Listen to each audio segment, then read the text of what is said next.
오늘은 연암 박지원의 광문자전 본문 해석에 대해서 살펴보도록 하겠습니다. 광문자전은 조선 후기 박지원이 지은 한문 단편소설 연암집의 방경각 외전에 실려 있습니다. 이 광문자전을 쓰게 된 동기에 대해서 작가는 서문에서 얘기합니다. 광문은 가난한 거지로서 그 명성이 실상보다 더 컸다. 자, 그러니까 그 당시 광문은 되게 유명한 거지였던 거예요. 즉 실제 모습은 더럽고 추하여 보잘것이 없었지만 그의 성품과 행적으로 나타난 명성은 참으로 대단한 것이었다. 그러니까는 그래, 그 광문 자체가 나쁜 사람은 아니야. 착한 일도 많이 했고 좋은 일도 많이 했고 선한 역할을 많이 했어. 근데 문제는 그게 너무 심해. 그 소문이 너무 심하고 그 다음에 그 과장된 그 행적이라고 해야 되나? 아니면 업적이라고 해야 되나? 그런 것들이 이제는 되게 많이 나타났다는 거죠.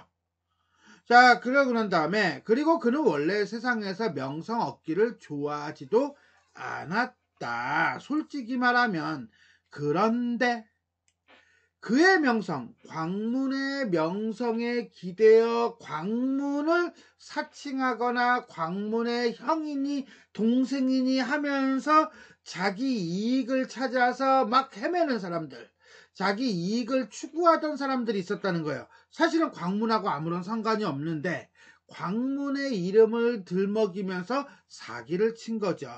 그러다 보니까 애꿎게 광문만 벌을 받습니다.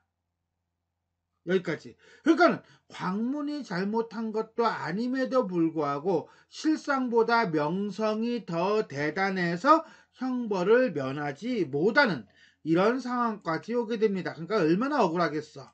그런데 말입니다. 광문도 이렇게 형벌을 당했는데 자신의 이름을 훔치고 명성을 도둑질해서 훔치고 그 다음에 양반족보를 사가지고 가짜 명성을 가지고 다니는 그런 소위 말하는 양반들 내지는 돈 가진 자들, 그네들이야 말해서 무엇하겠는가 라고 얘기합니다.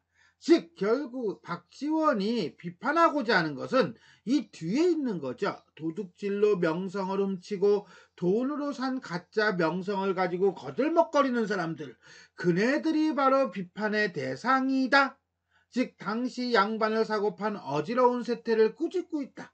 그러면서 당시 사회에 필요한 새로운 인간상을 제시하고 있다라고 보시면 되겠습니다. 광문이라는 자는 거지였다. 자, 광문이라는 인물을 소개하고 있는데 뭐예요? 거지예요, 거지. 거지라는 것은 하층민 중에서도 하층민이죠. 보통 광문자전, 전이잖아요. 홍길동 전이잖아요. 춘향전, 전이잖아요. 허생전, 전은 일단 전 속에 나오는 주인공은 기본적으로 잘 나가는 인물, 내지는 어떤 영적인 자질을 가지고 있는 인물, 아니면 미녀의 인물, 뭐 이런 제자가인형 인물인데 이 광문은 거지예요. 그러니까는 우리가 알고 있는 이 전의 형식과는 좀 거리가 먼 그런 인물이다 라고 볼 수 있어요. 자, 일찍이 종로의 저작거리에서 빌어먹고 다녔는데 종로? 종로, 지금의 보신각거리가 있는 그쪽 부분입니다. 저작거리라고 하는 것은 저자, 가게가 쭉 늘어서 있는 거리에서 빌어먹고 다녔는데 라고 하는 거 보니까 공간적 배경이 어디? 그렇지, 한양. 거지 아이들이 광문을 추대하여 패거리에 우두머리를 삼고 소굴을 지키게 한 적이 있었다, 저기 있었다 라고 해서 뒤에 요때 어떤 사건이 일어난다 안 일어난다 라고 하는 일종의 복선이에요. 그 사건은 바로 뒤에 나오지만 거지 아이를 죽였다는 누명이 되겠습니다. 어쨌거나 간에 여기까지는 인물을 소개하면서 광문이 거지 아이들의 우두머리가 되었음을 얘기해주고 있네요. 하루는 두둥 날이 몹시 차고 눈이 내리는데 날씨가 춥고 진눈깨비가 흩날렸는데 여러 아이들이 서로 이끌고 밥을 빌러 나갔다. 자, 여기서 어떤 상황을 제시해주고 있는 겁니다. 상황을 설정하고 있는 거죠. 자, 아이 거지 하나가 죽었는데 주변에 아무도 본 사람이 없어. 라는 식으로 거지 아이가 죽게 된 상황을 제시하기 위한 일종의 배경이에요. 한 아이만 병에 걸려 따라가지 못하였다. 얼마 뒤 그 아이가 더욱 추워하더니 신음소리마저 아주 구슬퍼졌다. 광문은 지금 뭐야? 거지들 중에서 우두머리잖아. 그럼에도 불구하고 직접 구걸하러 나갔어요. 자, 여기서 우리는 자신의 체면, 우두머리라는 체면보다는 동료, 아이를 걱정한다는 그런 우리 광문의 따뜻한 성품이 드러나고 있다라고 보시면 됩니다. 병든 아이에게 먹이려고 하였지만 아이는 벌써 죽어버렸다. 이거는 원하던 게 아닌데 이것 때문에 문제가 발생하겠네요. 그죠? 왜? 다들 이끌고 밖으로 나갔기 때문에 몰라. 어떻게 죽었는지 죽었다는 사실만 알아. 여러 아이들이 돌아와서 광문이 그 아이를 죽였다고 뭐합니까? 그렇죠. 의심을 하죠. 이 의심은 일종의 오해인데 그래서 의논하여 광문을 두들기고는 내쫓았대요. 쫓겨난 거지요. 광문이 밤중에 엉금엉금 기어서 동네 안으로 들어가 그 집 개를 놀라게 깨웠다. 진짜 개를 놀라게 야야 일어나 이게 아니라 광문이라는 외부 사람이 들어오니까 개가 짖은 거죠. 개가 짖으니까 집주인이 나오죠. 나와가지고 광문을 잡아서 묵습니다. 왜? 도둑이라고 생각했거든요. 그래서 광문이 이렇게 외쳤다. 나는 원수를 피해서 온 놈이에요. 이때 말하는 원수라고 하는 것은 자신을 죽이려는 거지들, 도둑질할 뜻은 없어요. 영감님이 내 말을 믿지 않는다면 아침나절 종로시장 바닥에서 밝혀드리겠어요. 자, 나는 거지지. 도망쳐 나온 거지. 도둑질할 뜻이 있는 것은 아니다. 억울하다. 이거죠? 결백을 드러내고 있는 거예요. 그의 말씨가 매우 순박하였으므로 라고 하는 것은 의도적으로 일부러 순박하게 멍청하게 얘기한 거야? 그게 아니죠. 자기도 모르게 광문이의 어떤 내면적인 면모, 어떤 순박성, 진실함 이런 게 드러난 거예요. 주인 영감도 마음속으로 광문이 도둑이 아닌 것을 알아챘다. 그래서 새벽에 풀어주었다. 광문은 고맙다고 인사한 뒤에 거적대기를 얻어가지고 가버렸다. 거적대기? 거적대기를 왜 얻어가? 라고 했더니 이 거적대기를 얻어간 이유는 뒤에 나오네. 어디? 여기죠. 시체를 거적대기에 쌓더니 에 나오는 거예요. 결국 여기다 밑줄 치고 동그라미 기억. 자, 왜 그랬을까요? 라고 한다면 죽은 아이의 시체를 묻어주기 위해 라고 봐야 될 겁니다. 주인 영감이 끝내 그를 이상하게 여겨 그의 뒤를 밟았다. 왜? 거적대기를 얻어가니까. 왜 저건 뭐 하려고? 이렇게 되는 거죠. 주인 영감은 사실 이 상황을 모르니까요. 마침 여러 거지 아이들이 한 시체, 그건 아마 죽은 아이일 거예요. 그죠? 그러다가 수표교라고 하는 건 지금도 있어요. 청계천에 있는 다리예요. 이러더니 그 시체를 다리 아래로 던지는 것이 보였다. 세상에나. 죽었지만 이것도 같은 처지에 있었던 거지잖아. 어제까지만 해도 함께 지내던 앤데 그걸 그냥 버려버린 거예요. 이걸 통해서 우리는 이 여러 거지 아이들이 얼마나 몰인정한가를 알 수가 있습니다. 광문이 다리 아래에 숨었다가 그 시체를 거적대기에 쌓더니 얻어온 이유가 있죠. 그죠? 남몰래 지고 갔다. 서문 밖 무덤 사이에 묻고 나서는 울면서 무슨 말인지 중얼중얼했다. 이건 아마 이제는 저승길 가서 이제는 더 이상 가난하게 살지 말고 배 곪지 말고 뭐 이런 걸 얘기해 준 거겠죠. 이런 점에서 본다면 이 행동을 통해서 우리는 광문이 의로우며 따뜻한 마음씨를 가진 인물임을 알 수가 있습니다. 집주인은 광문을 붙잡고서 그 영문을 물었다. 왜 그랬니? 광문은 그제서야 앞서 있었던 일이라고 하는 것은 방금 거적대기 던진 거, 그 다음에 어제 한 일, 그건 뭐야? 거지 아이를 위해서 구걸하러 갔다 왔더니만은 죽어가지고 쫓겨난 거 등을 다 말해 주었다. 이거 말하는데 꽤 시간이 걸렸을 텐데, 그죠? 요약적 제시예요. 그죠? 직접적 제시고 요약적 제시라고 보시면 되겠습니다. 주인 영감은 마음속으로 광문을 의롭게 여겨 그와 함께 집으로 돌아왔다. 자, 주인 영감이 사람 볼 줄 알았던 거죠. 그러니까는 그냥 새벽에 보내줬고 그 다음에 그걸 여기서 딱 증명한 거네. 이런 점에서 본다면 집주인은 광문의 의로움을 알아보는 사람을 알아보는 안목을 가지고 있는 인물이다 라고 볼 수 있어요. 광문에게 옷을 주고는 두텁게 대하였다. 그리고 광문을 약방부자에게 추천하여, 이걸 우리가 천거하여 이렇게도 얘기합니다. 고용살이를 시켰다. 한마디로 뭡니까? 집주인이 후하게 대준 거죠. 후이 대우왕. 자, 여기까지가 발단 부분 되겠습니다. 발단 부분은요, 누명을 쓰고 쫓겨난 광문의 됨됨이를 알게 된 집주인이 약국 부자에게 추천하는 장면이라고 보시면 되겠어요. 여기서는 하나의 에피소드가 나오죠. 그건 바로 뭡니까? 거지아이가 죽고 그 거지아이를 광문이 죽였다라고 오해를 받는 거죠. 그리고 그 오해를 받았지만 그거에 대해서 변명하거나 그러지는 않고 쫓겨난 상태에서 오히려 죽은 거지아이를 위하여 거적대기를 덮어주었다가 그 오해가 풀려 이제 뭐합니까? 귀히 된 거죠. 이렇게 보시면 돼요. 자, 여기서 우리는 거지아이 사건이 나타나는 광문의 면모는 여기 있습니다. 직접 구걸하러 나갔다. 어디 있습니까? 여기 있습니다. 거적대기에 싸더니 남몰래 지고 가서 울면서 무슨 말인지 중얼거렸다. 자, 이런 걸 통해서 우리는 광문은 다른 사람에게 인정이 많고 의로움이 많은 인물임을 알 수 있습니다. 자, 우리 발단 부분을 지나 이제 전개 부분으로 갑니다. 오랜 뒤에 long time later 시간의 경과예요. 부자가 문 밖으로 나섰다가 자꾸만 돌아다 보았다. 자꾸만 돌아왔다는 건 뭐야? 뭐 놓고 갔나? 그게 아니라 뭔가 좀 의심스러운 게 있는 거야. 뭔가 퀘스천 마크를 딱 때릴 수 있는 거예요.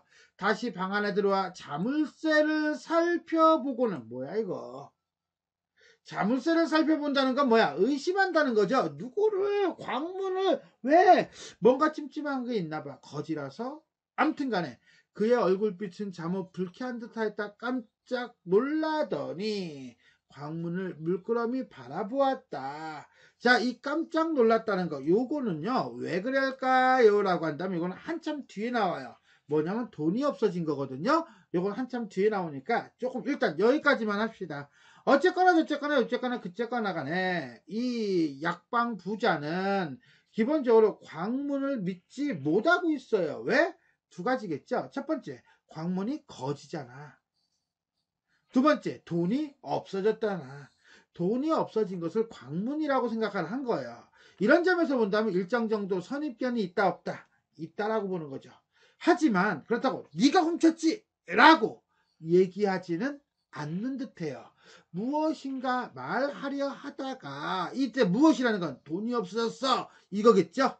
얼굴빛을 바꾸더니 그만두었대요. 자, 이건 왜 그럴까요? 우리는 이렇게 생각해 볼 수 있을 것 같아요. 부자는 분명히 광문이 가져갔다라고 생각을 할 겁니다. 그런데 증거가 없잖아요. 의심은 하지만 확신이 안 서는 거예요. 그래서 말을 못 꺼내는 거죠. 이런 점에서 본다면 약방 부자는 일정 정도 선입견을 가지고 있는 인물이긴 하지만 성격적으로 상당히 신중한 인물이다 라고 하는 것을 알 수가 있겠습니다. 광문은 그 이유를 정말 몰랐다. 날마다 잠자코 이랬을 뿐이지 감히 하직하고 떠나지도 못했다. 자, 이 부분은요, 광문은 몰랐어. 왜 그러지? 라고 하는 거예요. 의아해하면서도 하지만은 그렇다고 해서 그만두지는 않아요. 왜? 묵묵히 자기 역할을 하는 인물이거든요.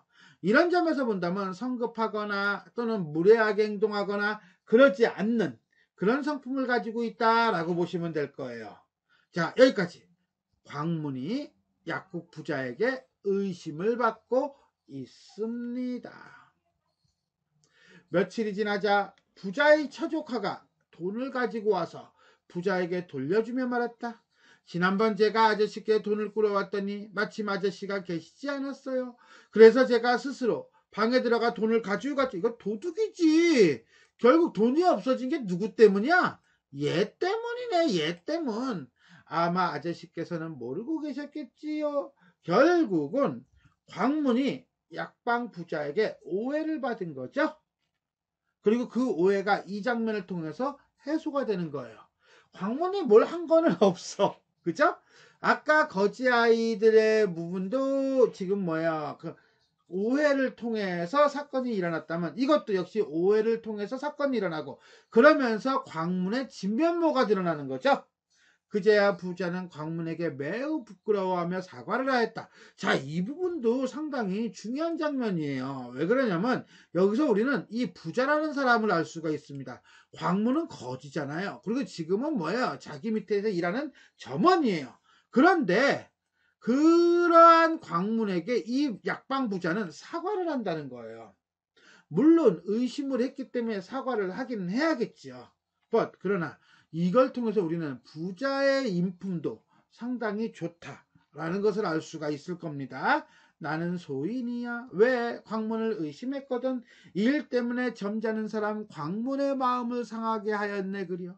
이제 자네를 볼 낯이 없네 라고 하면서 솔직히 고백하는 약국 부자입니다. 그리고는 자기의 모든 친구들과 다른 부자나 큰 장사치들에게까지 광문은 의로운 사람이라고 두루두루 칭찬하였다. 여기서 광문의 이름이 막 널리 퍼지는 거죠. 그는 또 종실은 임금의 친족들, 손님들과 공경은 높은 벼슬아치 문화에 다니는 이들에게 이르는 곳마다 광문을 칭찬하였다.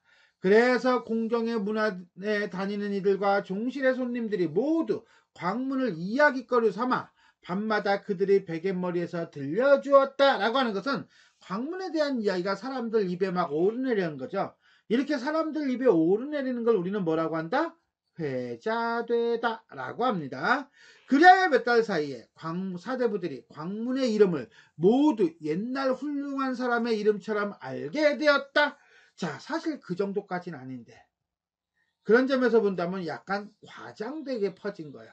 하긴 소문이라는 게 좀 과장이 돼요. 어쨌거나 저쨌거나 간에 이 대목에서 광문에 대한 소문이 널리 퍼지게 되는 과정을 보여주고 있습니다. 그래서 한양 사람들은 모두들 광문을 우대하던 주인 영감이야말로 참으로 어질고도 사람을 잘 알아보는 분이지, 즉 사람 보는 안목이 있지 하고 칭찬하였고, 더욱이 약방부자야말로 정말 점잖은 사람이야 라고 칭찬하였다. 결국 광문에 대한 소문이 좋게 퍼지다 보니까 이제는 광문을 높게 샀던 주인 영감이나 약방 부자도 덩달아서 평판이 좋아지는 거예요. 자, 여기까지가 전개예요. 전개는 광문에 대한 소문이 퍼지고 광문을 후대하던 집주인과 약국 부자들도 칭찬을 받았다 정도로 보시면 돼요. 그런데 말입니다. 우리는 광문도 광문이지만 이 부분에서는 약국 부자와 약방 부자와 그 다음에 집주인, 주인 영감에 대한 어떤 이야기도 상당 부분 비중이 있다라는 거죠. 그래서 이 두 사람에 대해서 조금 더 구체적으로 살펴보겠습니다. 자, 집주인은 어떻습니까? 마음속으로 광문이 도둑이 아닌 것을 알아채고 새벽에 풀어주죠. 그리고 주인 영감은 광문을 의롭게 여겨서 함께 집으로 돌아오고 그 다음에 약방부자에게 추천해서 고용살이를 시킵니다. 자, 이런 점에서 본다면 집주인은요, 다른 사람의 면모를 알아볼 줄 아는 안목을 지니고 있고요, 신분과는 관계없이 상대를 대하는 태도를 보여주고 있다 라고 볼 수 있습니다. 자, 약방부자, 약국부자는 어때요? 자기가 잘못한 걸 알고는 광문이에게 사과를 하죠. 나는 소이냐, 이 일 때문에 점잖은 사람의 마음을 상하게 하였네 그려. 내 이제 볼낯이 없네. 그런데 광문을 점잖은 사람이라고 얘기해요. 이런 정도면 결국 자신의 잘못을 솔직하게 시인하고 사과를 할 줄 아는 그런 인물이다 라고 볼 수가 있겠습니다. 결말 부분 볼까요? 이때, 여기서 말하는 이때는 당시에는 돈놀이 하는 자들이, 이때 돈놀이 한다니까 대출을 해준다든가 이런 빚쟁이들이겠네요. 대체로 머리꼬지, 옥비치, 의복, 가재도구 및 가옥, 전장, 노복 등의 문서를 저당을 잡았대요. 자, 이런 것들은 전부 다 돈이 될 만한 것들이겠죠. 본갑이라는 것은 원금의 10분의 3, 그러니까 30%, 3할 또는 10분의 5, 50%를 쳐서 돈을 내주게 마련이었대요. 그러니까는 원금의 30%나 50%를 쳐서 돈을 내주니까 상당히 이자가 세요. 그죠? 즉 이 물건을 받아가지고 이게 만약에 100만원짜리야. 100만원짜리면 30만원이나 50만원 정도 이제는 빌려줬다는 얘기야. 옥비치가 200만 원이야. 그러면 한 60만 원이나 아니면 120만 원? 뭐 500만 원이면 이 정도는 이제 빌려줬다는 얘기야. 그러니까는 이게 뭐야? 상당히 이자가 센 거죠. 그죠? 어쨌거나 간에 두 가지예요. 첫 번째는 뭐냐면 그 당시에 돈놀이 하는 사람들이 상당히 많았다는 거고요. 그 다음에 두 번째는 뭡니까? 이렇게 빚을 져서라도 어떻게 돈을 구하려는 사람들이 있었다는 거예요. 즉 당시 경제 상황의 단면을 보여주고 있다라고 보시면 돼요. 그러나 광문이 빚보증을 서는 경우는 얘기가 좀 달라요. 광문이 빚보증을 서면 담보고 뭐고 상관없이 그냥 천금이라도 내줬다는 거예요. 그 말은 광문은 믿었다는 거죠. 사람들이 광문을 믿었대. 그 말은 또 뭐야? 살아가는 데 있어서 이 믿음, 신의라고 하는 것이 매우 중요한 덕목임을 우리는 알 수가 있습니다. 광문의 사람됨으로 말한다면 그의 모습은 아주 더러웠고 그의 말씨도 남에 움직이지 못했어요. 말을 잘 못해. 약간 이제 뭐 버벅거린다고 해야 되나? 어수룩하다라고 해야 되나? 그 다음에 입이 넓어서 두 주먹이 한꺼번에 와 이게 가능해? 자기 주먹 하나도 들어가는 사람이 흔치 않은데 두 개? 야, 이거는 사람이 아니다. 그죠? 어쨌거나 간에 입이 넓어서 두 주먹이 한꺼번에 드나들 정도였어요. 그는요, 만석키를 잘했대요. 이때 만석키라고 하는 것이요, 개성지방에서 행해졌던 인형극이라고 합니다. 근데 인형극이 아닌 다른 거다라고 얘기하는 사람도 있어요. 요거는 조금 이제는 얘기가 가면극이라고 하잖아. 하여튼 좀 여러 가지가 있더라고. 하여튼 간에 개성지방에서 행해졌던 놀이 정도로 이해하시면 돼요. 철개춤. 철개춤이라는 것은 중국 전설상 신선 중에 하나인 이철계의 모습을 흉내낸 춤이래요. 어쨌거나 저쨌거나 요쨌거나 그쨌거나 간에 자 광무는요 외모가 더럽고요. 그 다음에 약간 말도 어수룩해요. 그 다음에 진짜 못생겼어요. 하지만 노는 것은 상당히 재주가 있어요. 사람들을 잘 웃기게 한다는 거예요.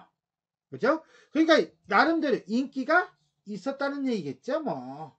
어쨌거나 간에 이 부분은 어떻습니까? 광문의 외양과 그 다음에 그 특징에 대해서 직접적으로 제시해주고 있는 부분이라고 보면 돼요. 당시 아이들이 서로 헐뜯는 말로 니네 형이야말로 달문이지 라는 말이 유행했다. 달문이란 광문의 또 다른 이름 때문이었다. 라고 하는 걸 보니까 이 아이들조차도 광문을 알았다는 거죠. 한마디로 광문은 당시에 셀럽이야. 이렇게 보시면 돼요. 유명한 인물이죠. 광문이 길에서 싸우는 이들을 만나면 자기도 역시 옷을 벗어젖히고 함께 싸웠다. 그러다가 무슨 말인가 짓거리면서 고개를 숙이고 땅바닥에 금을 그었다. 마치 그들의 옳고 그름을 따지는 듯했다. 그러는 꼴을 보고서 시장 사람들이 막 웃었다. 왜? 어리숙하고 못생긴 애가 말도 더더 약간 버벅거리면서 그런 아이가 이제 네가 잘했네 내가 잘했네 하고 따지는 거냐. 그러니까 막 사람들이 웃는 거야. 그러니까 싸우던 자들도 역시 웃다가 그냥 흩어져 버렸다는 거예요. 자, 그러니까 광문은 사람들이 싸우는 걸 보면은 자기가 웃음거리가 돼서라도 싸움을 말린다는 거죠. 일종의 광문의 지혜로움이 나오는 거예요. 광문은 나이가 40이 넘도록 그대로 총각머리를 땄다라고 하는 건 결혼을 하지 않았네요. 남들이 장가들길 권하면 대체로 아름다운 얼굴은 모두들 좋아하는 법이지. 그런데 사내만 그런 것이 아니라 여인네들도 그래. 즉 남자만 아름다운 얼굴을 좋아하는 게 아니라 여인들도 아름다운 얼굴을 좋아해. 한마디로 인간의 본성은 남자나 여자나 다 똑같아. 라고 하는 뭐예요? 남녀 평등 의식 별표 빵. 그러니 나는 본래 못생겨서 아예 용모를 꾸밀 생각을 안 해. 나는 아름다운 얼굴을 만들 생각이 없어. 라는 말은 여인네들이 나를 좋아하는 거 난 포기했어. 이런 뜻이에요. 그래서 용모에 나는 신경을 쓰지 않아. 따라서 이 대목은 결혼이나 이성에 연연하지 않겠다라고 하는 거예요. 자, 여기서는요, 남녀평등 의식과 함께 자기 자신을 정확하게 살피고 있죠. 그죠? 자신에 대한 냉철한 인식도 드러나고 있다. 자, 남들이 살림을 차리라고 하면 이렇게 사양하였다. 나는 부모도 없고 형제 처자도 없어요. 자, 한마디로 이런 걸 우리는 뭐라고 하냐면 사고 무친이라고 합니다. 무엇으로 살림을 차리겠어? 살림을 차린다라고 하는 것은 가정을 꾸린다라는 뜻이에요. 그러니까 한마디로 결혼할 처지가 못 된다, 이렇게 보시면 돼요. 게다가 아침 나절이면 노래 부르며 시장 바닥으로 들어갔다가 날이 저물면 부잣집 문턱 아래서 잠을 잔다오. 나는 일정한 거처가 없다오. 한양에 집이 8만이나 되니 날마다 잠자는 집을 옮겨 다녀도 내가 죽을 때까지 다 돌아다닐 수 없을 정도요. 그러니 나는 얽매이는 게 싫어. 한마디로 광문의 자유분방한 삶을 얘기해주고 있어요. 자, 이런 대목에서는요, 물질에 얽매이지 않고 마음의 자유를 누리고 있는 광문의 모습을 보여주고 있습니다. 자, 여기까지는 결국 광문을 대하는 사람들의 태도와 광문의 성품이죠. 한양의 이름난 기생들이 모두 아리답고 예쁘며 말쑥하였다. 그러나 광문이 칭찬해주지 않으면 한 푼어치의 값도 나가지 못하였다. 한 푼어치의 값도 나가지 못했다는 건 인정받지 못했다. 결국 광문이 사람을 보는 안목이 뛰어나서 나름대로 그 안에서는, 그 사회에서는 영향력이 있었다, 이렇게 보면 돼요. 지난번에 우리마라고 하는 건 일종의 병사들이에요. 어떤 병사? 궁궐의 호위를 맡은 병사들. 각전 별감이라는 것은 궁궐 행사를 도맡아보는 하인 또는 부마도이는 부마 알죠? 부마가 뭐예요? 임금의 사위잖아요. 그렇죠. 겸 종들이 소매를 나란히 하여 운심을 찾았다. 이때 말하는 운심은 기생이에요. 잘나가는 기생. 운심은 이름난 기생이었다. 당 위에다가 술자리를 벌이고 비파를 뜯으며 운심의 춤을 즐기려고 하였다. 그러나 운심은 일부러 시간을 늦추면서 춤을 추려고 하지 않았다. 자, 요 대목을요, 우리는 어떻게 많이 이해하느냐 그러면, 이건 지금 권력을 가지고 있고 돈을 가지고 있는 사람들이에요. 한마디로 여기서 궁궐의 호위부대, 그 다음에 궁궐 행사, 사위, 그러니까 뭐 돈보다도 권력이잖아, 그치? 근데 이러한 권력을 등에 업은 사람들이 와도 운심은 춤을 잘 안 춰. 해가지고 줏대 있고 도도한 운심의 어떤 성격을 보여준다라고 우리가 많이 해석을 합니다. 물론 그렇게 보지 않는 입장도 있기는 있어요. 왜? 그거는 요 대목 때문이에요. 요거에 대해서는 뒤에서 조금 더 설명을 할게요. 광문이 밤에 찾아가 당 아래에서 어정이다가 곧 들어가서 그들의 윗자리에 서슴지 않고 앉았다. 광문은 비록 옷이 다 떨어지고 그 행동이 창피하였지만 그의 뜻은 자유로웠다. 눈구석이 짓물려서 눈곱이 낀 채로 술에 취한 듯 트림하여 양털처럼 생긴 그 머리로서 뒷공지에다가 상투를 틀었다. 라고 하는 거 보니까 그 뜻이 몹시 자유스럽다라든가 윗자리에 서슴지 않고 앉았다라든가 라고 하는 거 보면 외모와는 달리 행동 자체는 상당히 당당한 거예요. 이걸 통해서 신분이나 지위보다 인물 자체가 중요함을 부각하고 있다 라고 보시면 돼요.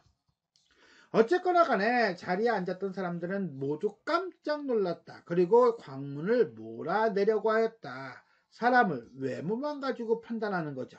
그러나 광문은 더 앞으로 다가앉아 무릎을 어루만지며 가락을 뽑아 콧노래로 장단을 맞추었다. 운심이 그제야 일어나서 옷을 갈아입고 광문을 위해서 칼춤을 추었다. 라고 하는 것은 우리가 광문의 이러한 가식 없는 태도와 그 다음에 흥이 넘치는 태도에 운심이가 춤을 추었다라고 해석을 합니다. 아무튼 간에 자리에 앉았던 사람들은 어쨌든 간에 운심의 춤을 보게 되었으니 모두 기뻐했죠. 그리고 광문과 벗으로 사귀고, 왜? 운심의 춤을 볼 수 있으니까 흩어졌어요. 이런 점에서 본다면 광문은 다양한 계층의 사람들과 어울린 그런 모습을 보여주는 인물이다 라고 볼 수 있겠어요. 자, 여기까지가 소설의 끝, 결말. 광문의 어떤 가식 없고 순수함으로 운심의 마음을 움직였다. 이렇게 우리는 보게 됩니다. 자, 그런데 말입니다. 운심이가 왜 광문이에게만 춤을 추었을까요? 운심이는 왜 광문이 올 때까지 춤을 추지 않고 기다렸을까요? 그걸 생각해 봐야 되겠어요. 운심은 이름난 기생이에요. 그리고 춤을 즐기려고 하는데 운심이 춤을 추지 않아요. 하지만 광문이가 와서 콧노래로 장단을 맞추니까 그제야 일어나서 광문을 위해서 칼춤을 춥니다. 자, 왜 그럴까요? 이거는 그래요. 신부는 비록 기생이지만 자신의 춤에 대해서 상당한 자존심을 지니고 있는 인물이라고 볼 수 있어요. 여기까지는 별거 없습니다. 그런데 말입니다. 또동. 우리는 조금 위의 장면을 한번 살펴볼 필요가 있어요. 어디요? 여기요. 한양의 이름난 기생들이 모두 아리따고 예쁘며 말쑥하였다. 그러나 광문이 칭찬해주지 않으면 한 푼어치의 값도 나가지 않아요. 결국 광문은 유명해지자 한양의 이름난 기생들은 광문에게 먼저 인정을 받아야 했던 거죠. 광문이 소문을 내주면 그 값이 한 푼도 못 나갔다는 거예요. 내주지 않으면, 자, 소문을 내주면이 아니라, 그 말은 광문이가 소문을 내주면 기생의 어떤 몸값 내지는 춤값이 막 올라갔다는 거죠. 그만큼 광문의 말 한마디가 매우 영향력이 컸던 거예요. 그래서일까요? 운심은 일부러 시간을 늦추면서 춤을 추지 않습니다. 왜? 그때 마침 광문이가 대청 아래서 어슬렁 거리고 있었거든요. 그러다가 광문이가 이제는 앞으로 다가와서 무릎을 어루만지면서 콧노래로 장단을 맞춰요. 그러니 아싸! 하고서나 광문을 위해서 칼춤을 추는 거죠. 왜? 그것은 바로 궁궐에 있는 관리라든가 부마도위보다 광문에게 인정받는 것이 더 중요했기 때문이라고 볼 수도 있습니다. 자, 이런 관점도 있다는 거. 야, 상당히 논리적이죠, 그죠? 이런 것도 참고로 알아두시면 좋겠습니다. 이렇게 해서 우리는 연암 박지원의 광문자전 본문에 대해서 살펴보았습니다. 지금까지 내용이 도움이 되셨다면 좋아요와 구독 버튼 눌러주시고요. 알림 설정 부탁드리겠습니다. 수고하셨습니다.